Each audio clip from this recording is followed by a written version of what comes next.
you're not sure of how to begin your renovation, go to Home Trust. Home Trust is Singapore's leading renovation platform that matches homeowners with trusted interior designers.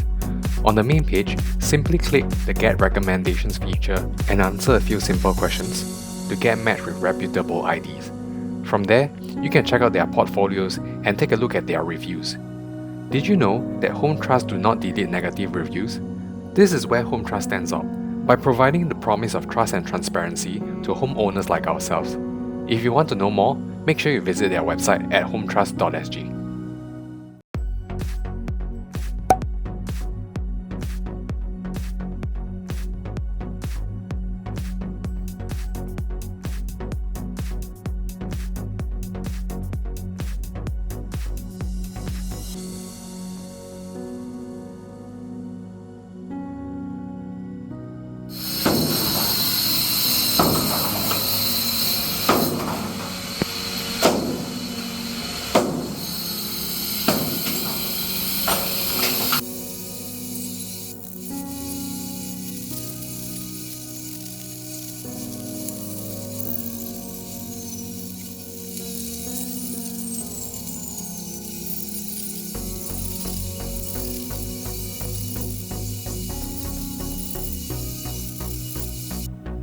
In today's video, we'll be doing hacking.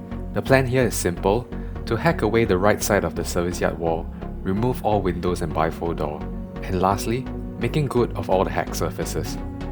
If you are doing hacking, remember to buffer 1 or 2 weeks in your renovation timeline because your contractor needs to apply for the hacking permit, which takes time. You can also get your contractor or ID to apply while waiting for defects check to save time as well. Secondly, hacking is not cheap at all. The hacking job itself roughly costs $450. The making good of surfaces after hacking costs another $400 to $500. So do take into consideration of these costs and decide whether there is a need to hack. After all, hacking is just prep work and not the main renovation itself. In fact, for us, this small piece of wall is the only thing that we are hacking, and we find it not really worth it at all.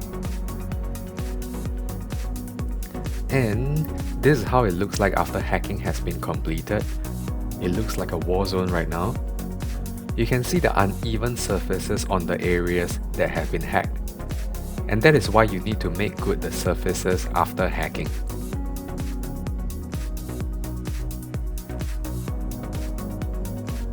And now, let me explain why we decided to hack, and it has to do with space planning.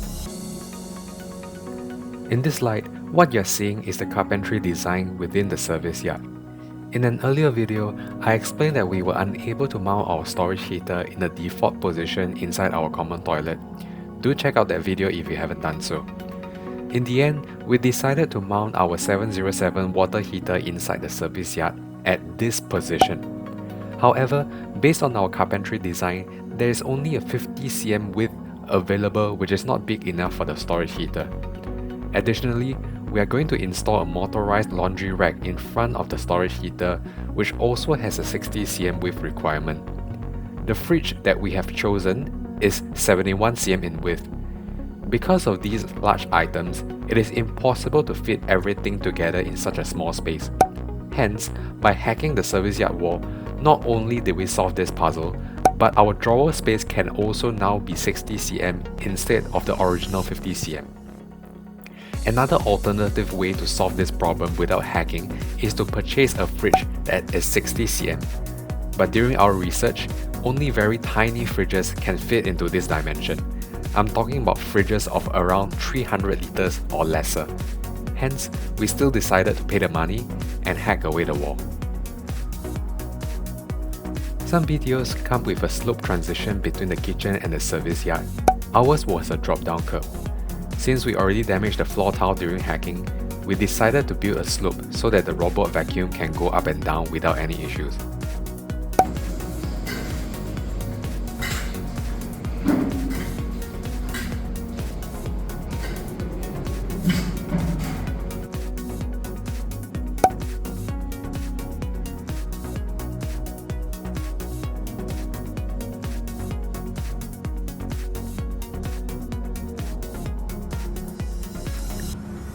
And so today the kitchen cement base is already up, as you can see, we're still waiting for the electrician to finish a little bit of the wiring. And on the sink side, you can see that there's actually a hole inside the cement base itself. And there's a really specific reason why this hole needs to be there. It's a little bit difficult to explain, but it all boils down to this carpentry design, what we call obstacle avoidance plan over here. So maybe I can try using PowerPoint to explain why this is so. And so let me apologize in advance if this explanation sounds too technical. Otherwise, please bear with me. Under the bottom cabinet, we need to fit in two large appliances, which is the kitchen sink and also the corner basket from Taobao. Typically, the standard height of a cement base is 50 mm and the thickness of the carpentry base is 15 mm. While the corner basket is labelled as 580 mm, I measured the actual product and found it to be 575 mm tall. For kitchen sinks, the standard height is usually 220 mm. The sink that we have selected is deeper than usual at 254 mm. The countertop surface that we have chosen is 15 mm sintered stone. Now, assuming that everything is stacked on top of each other like a hamburger, based on calculation, there is going to be an 11 mm clearance, assuming that our floor to countertop height is 920 mm. Therefore, by mounting the corner unit directly onto the floor, we are able to save 65 mm of height, and we can now lower the total height from 920 mm to 900 mm with sufficient clearance. Another benefit of making a hole inside the cement base is that if one day the sink happens to leak, the water will hit the tile flooring and flow into the floor trap without damaging the carpentry, and therefore prolonging the lifespan of the cabinets. On a separate note, if you are doing a renovation without an ID, these are the space planning details that you need to take a note of, and make sure that all dimensions are taken care of before actually buying the appliances. Otherwise, you may end up being unable to install your brand new items. You can see that we have intentionally selected a sink with an off-center drainage so that there is space to install the corner unit without any collisions. And so now after placing in the corner unit, it looks something like this. You can see that this corner unit can be installed directly to the ground. And we have also tested all these openings to ensure that there's no collision, right? You can see that this can be pulled to the right side and then, oops, okay, this is a bad idea. Right, you can see that all this can be pulled out without any collision. Difficult to do it on one hand actually, right? And sometimes when you do not have an ID, you need to be accountable for all your dimensions, right? So what I did here was to purchase this and then mark out all the positions and mark out how the cement base needs to be installed, and then test the dimensions a couple of times and then inform the carpenter that this is the kind of measurements that we need so that there can be no collisions. This requires very accurate and precise planning. So this is something that you may need to take note if you are going with contractors directly without an ID. And that's all for today's video.